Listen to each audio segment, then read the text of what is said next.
Olá, aqui é a doutora Maria Emília e hoje eu vou falar sobre HPV e estresse, HPV e ansiedade, HPV e depressão. No final, eu vou responder algumas dúvidas sobre o que pode piorar o HPV, o que faz o HPV voltar, estou com HPV e estou desesperada, o que agrava o HPV, qual a maior preocupação de se ter HPV e o que uma pessoa com HPV não pode fazer. Então, vamos começar falando por que eu escolhi falar sobre esse tema. A gente sabe que tem alguns fatores de risco que aumentam a chance de uma pessoa que está infectada com HPV desenvolver lesões. Quando a gente fala em lesão de colo de útero, de vagina e de vulva que pode evoluir para câncer, o que nos interessa são as infecções persistentes por HPV, ou seja, aquela pessoa que está infectada e que não consegue eliminar o vírus. E existem vários estudos que mostram essa associação de estresse crônico, depressão, ansiedade com aumentar a chance de persistência da infecção por HPV. Eu vou trazer alguns estudos aqui que eu separei. Então, esse é um dos estudos, um estudo do ano passado, tá? Então, bem recente, falando sobre a chance do estresse crônico, aumentar o risco de uma infecção persistente por HPV. E o que esse estudo concluiu?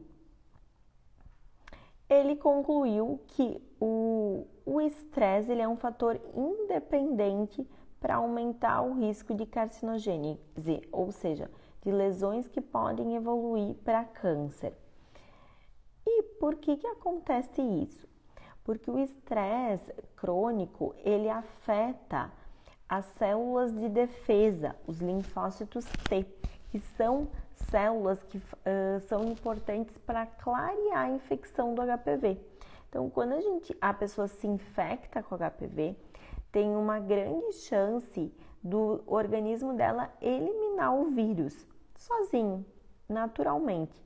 Isso acontece, pode acontecer de 6 a 12 meses depois da infecção. Claro que vai depender do tipo de vírus. Tem os HPVs de alto risco demoram mais para ser eliminado, em torno de até 18 meses. Então, assim, isso varia muito, tá? Uma média seriam 9 meses. E depende dessas células, desses linfócitos, que são células de defesa que contribuem nesse processo de eliminar o vírus. Porém, pessoas que têm estresse crônico, então que sofrem de ansiedade, de depressão, de síndrome do pânico e por aí vai, tem essa imunidade mais afetada, então é uma imunidade pior. E isso vai impactar diretamente na chance de eliminar o vírus. Então, essas pessoas vão ter uma chance maior de ficar com o HPV persistente. E quando se fala de lesões precursoras de câncer, o que nos interessa é justamente esse HPV persistente. Quanto mais tempo permanece com a infecção, maior é a chance de vir a desenvolver alguma lesão. Esse estudo mostrou isso. Isso tem a ver também com os níveis de cortisol, que é uma dosagem no sangue que diz justamente isso. Pessoas que têm níveis maiores de estresse vão ter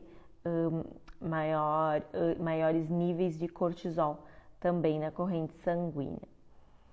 Um outro estudo que falou sobre isso é esse aqui. Esse estudo é um estudo de 2013 que avaliou então os níveis de estresse na chance da pessoa ter alguma lesão NIC, né? Que são as neoplasias intraepiteliais cervicais, lesões de colo de útero, que são as chamadas lesões pré-câncer, ou seja, as lesões que têm chance de evoluir para câncer, que são elas NIC1, NIC2 e NIC3.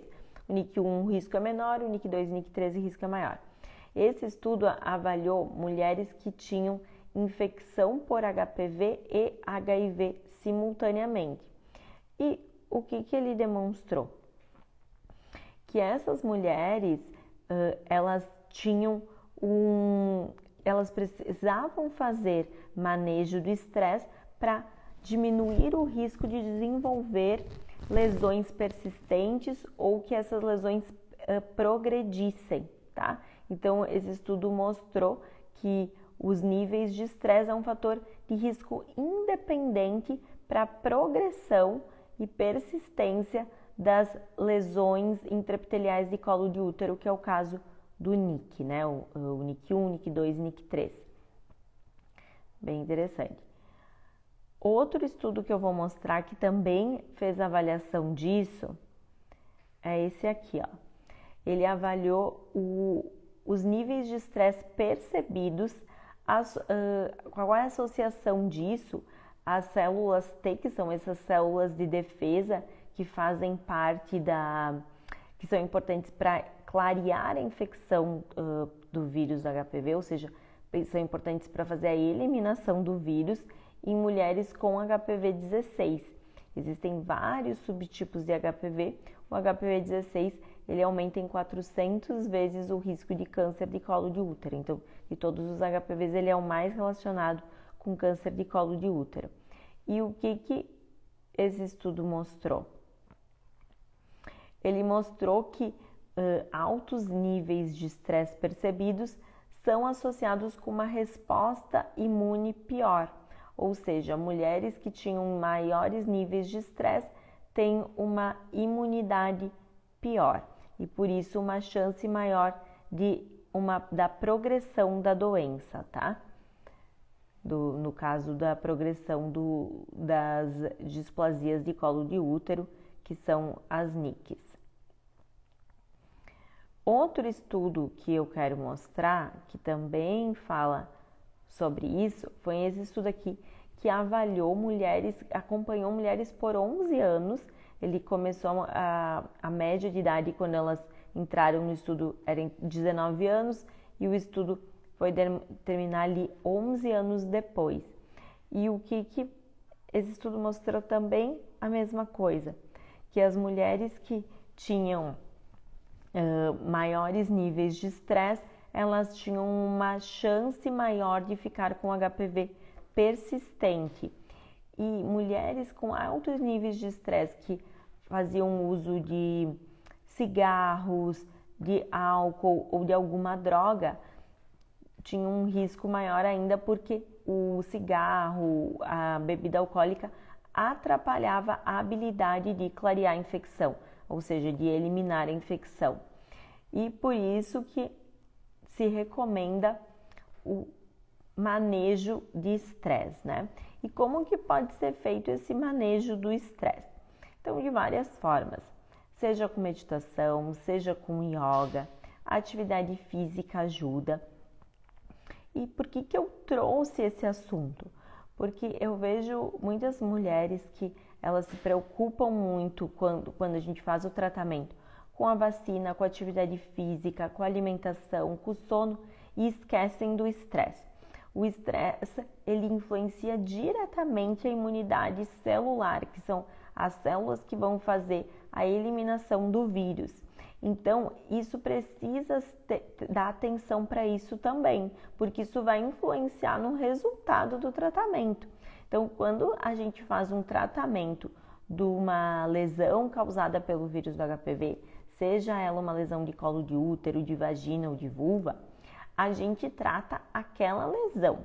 A gente não está fazendo o tratamento do vírus. Porque o vírus, como eu costumo falar, assim como o vírus do Covid, assim como o vírus do HIV, assim como o vírus da gripe, ainda não inventaram um remédio que vai lá e mata o vírus. Então, a gente trata a lesão e, diferente do vírus do HIV, que uma vez que a pessoa tem, ela vai ter para o resto da vida, o vírus do HPV não é assim. Quando a gente destrói a lesão, a carga viral, que é a concentração de vírus no corpo, diminui muito. E ali é o melhor momento para a pessoa eliminar o vírus.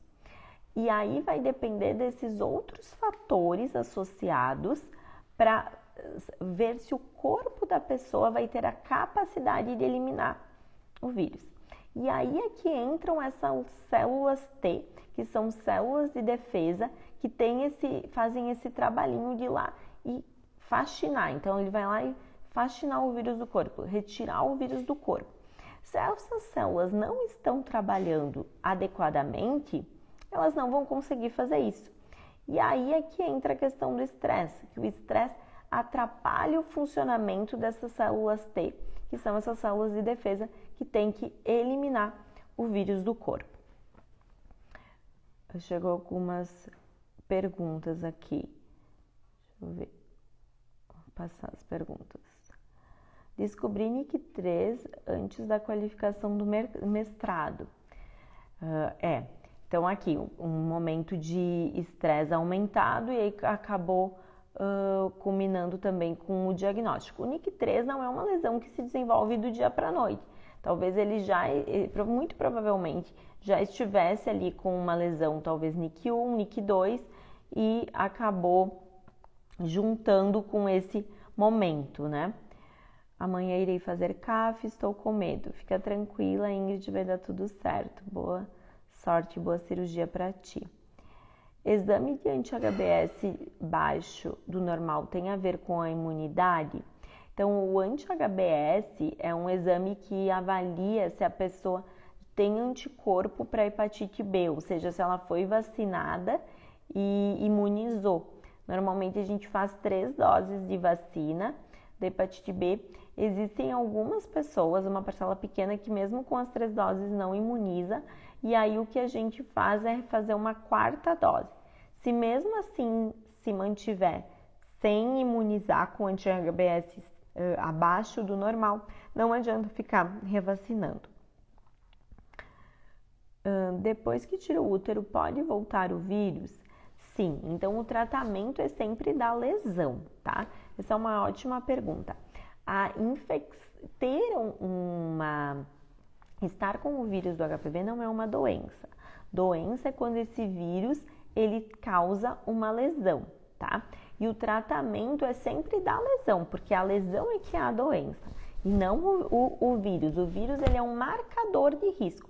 Estar com infecção por HPV é um marcador de risco, significa que tem um risco maior que a população em geral a vir a ter alguma doença. Tirar o útero não mata o vírus, tá? Ele vai, quando retirou o útero, digamos que estava com uma lesão, com câncer de colo de útero, foi feito o tratamento com esterectomia, com a retirada do útero. A gente está tirando essa lesão e aí a lesão é, como eu falei antes, ali é onde tem a maior concentração de vírus. Quando a gente retira a lesão, a carga viral diminui muito e ali é o melhor momento para eliminar o vírus. E por isso que às vezes tem uma pessoa que está ali com uma lesão com NIC3 e me pergunta, por que eu não posso retirar o útero? Por que eu tenho que fazer a cirurgia do CAF, que é aquela cirurgia que tira aquele pedacinho do colo do útero que está com a lesão? Porque retirar o útero não vai tratar o vírus, ele só vai tratar a lesão. Então, é aquela comparação, eu tenho aqui uma formiga em cima da mesa. Eu posso dar um tapa na formiga, eu posso dar um tiro de revólver na formiga. Nos dois, eu consigo o mesmo objetivo, que é matar a formiga. O que muda é o efeito colateral, é o dano, tá? ZT tipo 3, NIC3 com envolvimento de criptas endocervicais. Pode ser câncer invasivo? Então, aqui são duas coisas diferentes. O que é ZT tipo 3? No exame da colposcopia, a gente olha o colo do útero lá com o colposcópio, que é aquela lente de aumento, e existem 3 tipos de zona de transformação, tipo 1, tipo 2 e tipo 3. Zona de transformação é onde transforma a parte de dentro do útero, que é o tecido glandular, um tecido mais delicado, para a parte de fora do útero, que é o tecido escamoso.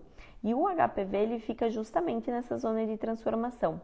A tipo 1 é quando ela é completamente ectocervical, ela é toda externa, a gente consegue enxergar ela por completo. A tipo 2 é quando ela já tem componente endocervical, ou seja, que vai para dentro do útero, mas a gente também enxerga ela por completo. A tipo 3 é quando a gente não enxerga os limites. O que significa isso? Que pode ser que tenha lesão lá para dentro do útero que a gente não está conseguindo ver. Então, se deu ali um NIC3 nessa biópsia, tem que fazer uma cirurgia de alta frequência, que é o CAF, que vai retirar o canal do colo do útero para conseguir analisar se tem alguma lesão mais grave lá no canal e já fazer o tratamento, que é a retirada da lesão. E aí a gente vai avaliar as margens. Quando as margens estão livres, significa que a lesão foi retirada por completo. As margens do quê? As margens do material que foi retirado na cirurgia, desse pedaço do colo do útero que foi retirado na cirurgia. Doutora, amanhã eu faço CAF, tenho NIC2 e diabetes. Tem possibilidade de voltar? O diabetes por si só, ele é um fator ele que vai diminuir a imunidade. Se ele estiver controlado, o teu risco é muito parecido com uma outra pessoa que não tenha diabetes, tá? Depois de quanto tempo pode ser considerado que o vírus foi eliminado do corpo? Então, quando a gente faz tratamento, após o tratamento, a gente pode fazer um PCR, que é uma pesquisa do vírus HPV, para saber se ele está positivo ou negativo. Quando ele está negativo, na grande maioria das vezes, é porque ele realmente foi eliminado, tá? Quando uma pesquisa de HPV, que é o PCR ou a captura híbrida, eu falo mais de PCR porque ele é um exame que tem uma sensibilidade melhor, dá negativo, a gente não consegue diferenciar se está negativo porque eliminou o vírus ou porque está latente, tá? O que é latente? É quando ele está numa concentração muito baixa que os testes atuais não são capazes de detectar. Não existe até hoje nenhum exame que diferencia HPV que está negativo porque realmente eliminou ou é porque está latente. Isso só o acompanhamento vai nos dizer. Após uma cirurgia de alta frequência, 75% das mulheres ficam com o HPV negativo, tá? Então eliminam o vírus. CAF em consultório com anestesia local é tranquilo? Estou com medo. Eu não costumo fazer esse tipo de cirurgia no consultório, porque eu acho que é um procedimento que não é tão confortável, ele sim tem uma sensibilidade, a paciente tem que estar relaxada para poder fazer um procedimento adequado. E tem a questão do sangramento, que às vezes pode sim sangrar um pouquinho mais, precisar dar um ponto. Então eu não faço no consultório, porém existem muitos colegas que fazem e ele é um procedimento que ele pode ser feito no consultório, tá? Então tem que avaliar ali se tem no local que tu vai fazer, todo o material necessário, se tiver um sangramento, se eles têm como resolver, se eles têm como transferir para um hospital se for preciso. Acho que isso é o mais importante. Preventivo com Agus, mais biópsia com NIC1. É necessário tratar lesão? Aguardando consulta.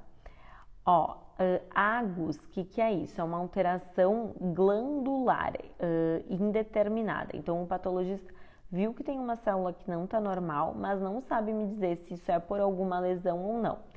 A gente sempre pede um ultrassom nesses casos para ver se não tem algum pólipo, alguma coisa que não relacionada por HPV esteja causando. E tem que fazer uma avaliação do canal do colo do útero, porque Agus é uma coisa que nos faz pensar em células de dentro, que são as células glandulares. Então, sempre tem que fazer uma avaliação do canal para ver se não tem alguma lesão mais grave, além desse NIC1 que apareceu na biópsia. É comum recomendar esperar quando se tem NIC2? Pois a doutora recomendou esperar. Olha, não é comum, tá? Até poderia fazer essa conduta em mulheres com menos de 25 anos, poderia fazer o acompanhamento. Pelo protocolo do Ministério da Saúde, até 20 anos com uma lesão NIC2, a gente pode acompanhar. O que é uma lesão NIC2? É uma lesão considerada chamada de lesão de alto grau de colo de útero, porque as lesões NIC2 e NIC3 são as lesões que são os verdadeiros precursores do câncer de colo de útero, que são lesões que têm um potencial maior de evoluir para câncer.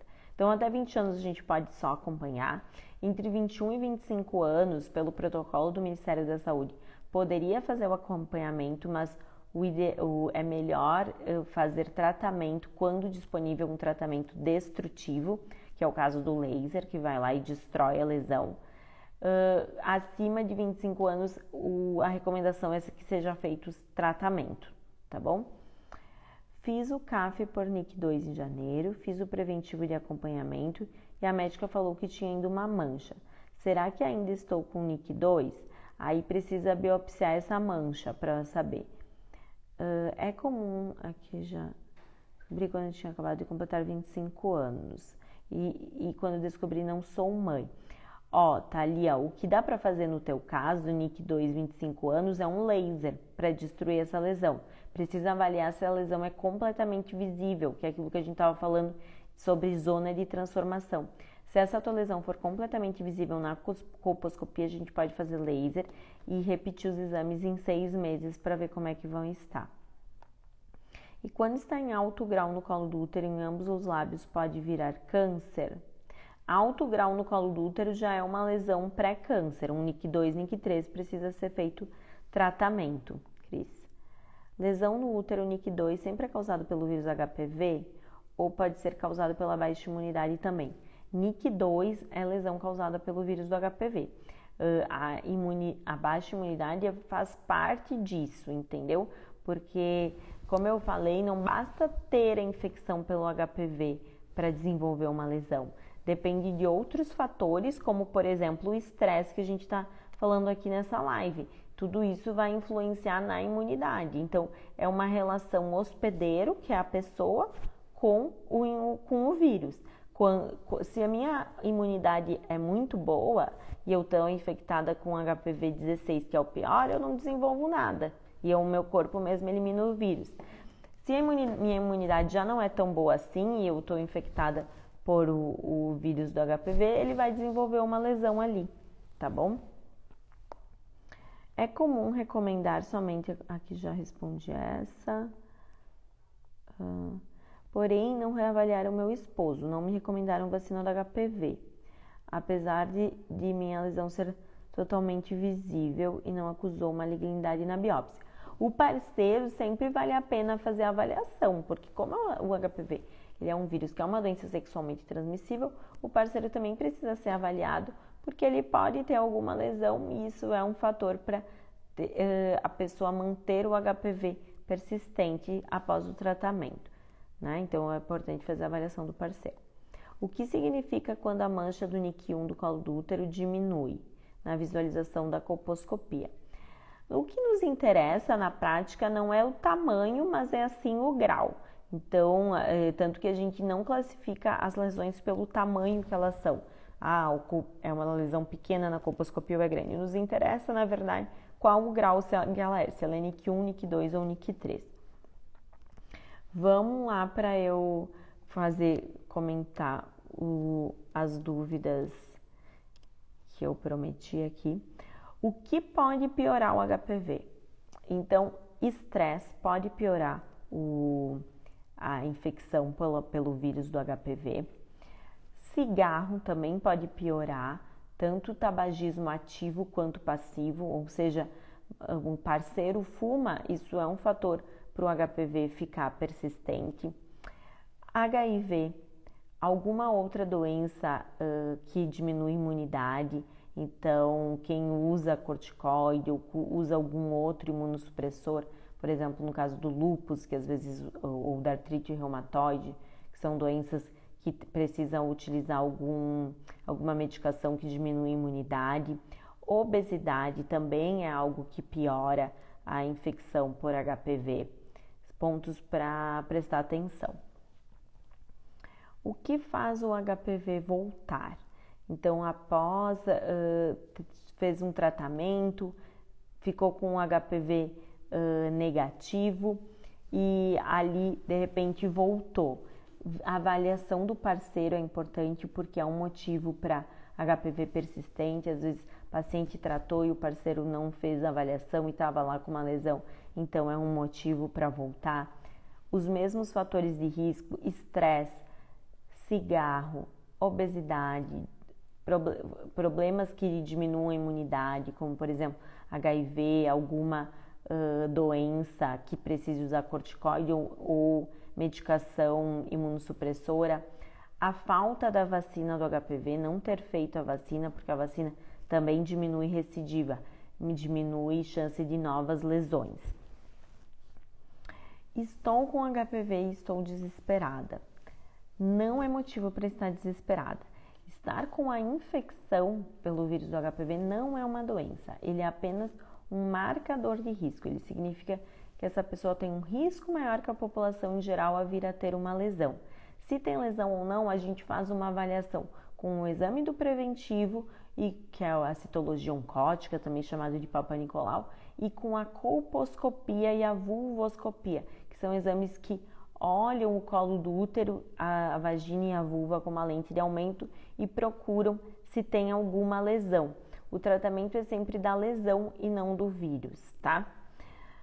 O que agrava o HPV? Então, o que agrava são isso que eu falei antes, cigarro, alguma condição que diminui a imunidade, como o estresse, alguma doença como HIV, doenças que precisem fazer uso de corticoide ou agentes imunossupressores, pessoas que são transplantadas, que fazem uso desses agentes, obesidade, tudo isso agrava a infecção porque aumenta o risco dessa infecção ficar persistente, e o problema da HPV é justamente a infecção persistente pelo HPV de alto risco, que é aquele que está relacionado com lesões que podem evoluir para câncer. Qual é a maior preocupação de se ter HPV? A maior preocupação é porque ele é um fator de risco, principalmente para câncer de colo de útero, de vagina, de vulva, de canal anal e de orofaringe e de pênis, né? Existem dois grupos, os HPVs de baixo risco, que eles estão relacionados com as verrugas genitais, que são HPVs que não evoluem, lesões que não evoluem para câncer, e os HPVs de alto risco que estão relacionados com lesões que podem sim evoluir para câncer.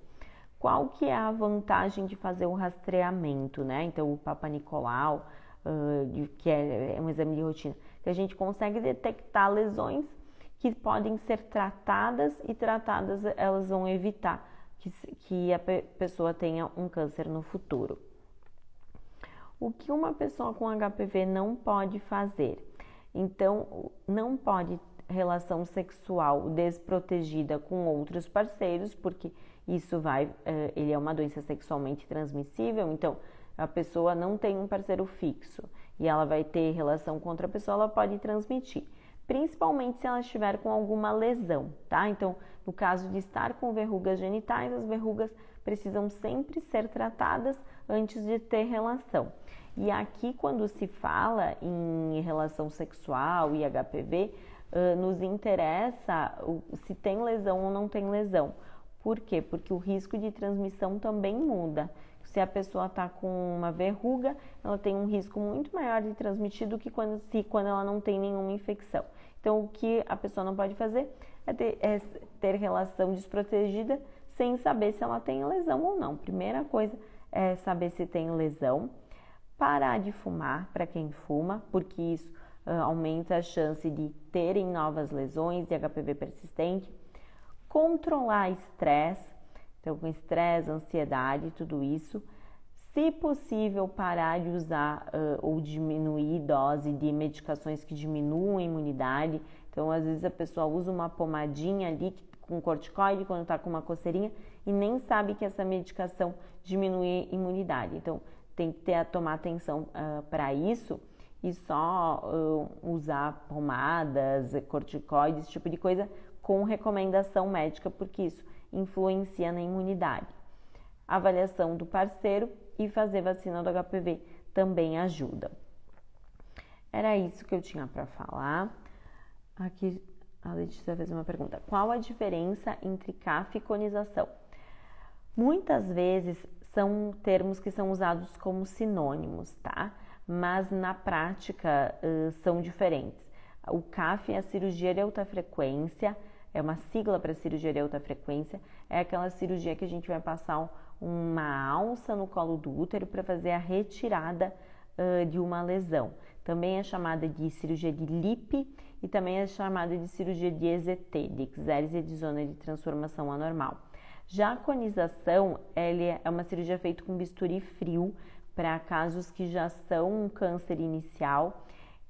a quantidade de material de tecido de colo de útero que é retirado é maior, tá? Então, muitas vezes é usado como sinônimo, mas se a gente for levar ao pé da letra, são cirurgias diferentes. Doutora, vacina antes ou depois da CAF? Pode vacinar após a CAF. Doutora, a senhora não viaja para os Estados Unidos fazer atendimento por aqui? Não posso, meu CRM não é só para o Brasil, não tenho liberação para fazer nos Estados Unidos. Fiz 2 conizações, pois tinha NIC3, e após isso ainda a doutora aplicou o ácido, e aguardo para novos exames. O que você acha dessa conduta? Precisa ver como é que estão os teus novos exames, é muito complicado eu opinar sobre uma conduta de algo que eu não estou vendo, não estou acompanhando, mas assim, basicamente depois de ter feito 2 cirurgias para o NIC3, o que tem que fazer é repetir ali os exames, se as margens estão livres em 6 meses pós-tratamento, então Papa Nicolau e colposcopia em 6 meses, e se tiver disponível a pesquisa do HPV, faz ela também. Se as margens estão comprometidas, faz esses exames 4 meses após a cirurgia. Gente, acho que eu respondi todo mundo. Obrigada. Aqui tá colocando muito obrigada pelas informações, doutora. Obrigada pelos esclarecimentos. Deus abençoe. Obrigada. Obrigada a vocês pelas perguntas e pela participação aqui na live de hoje. Live maravilhosa. Obrigada por tanto conteúdo. Pena que não consegui atender nos Estados Unidos. Obrigada, Thalia. Um beijo. Boa noite. Tchau.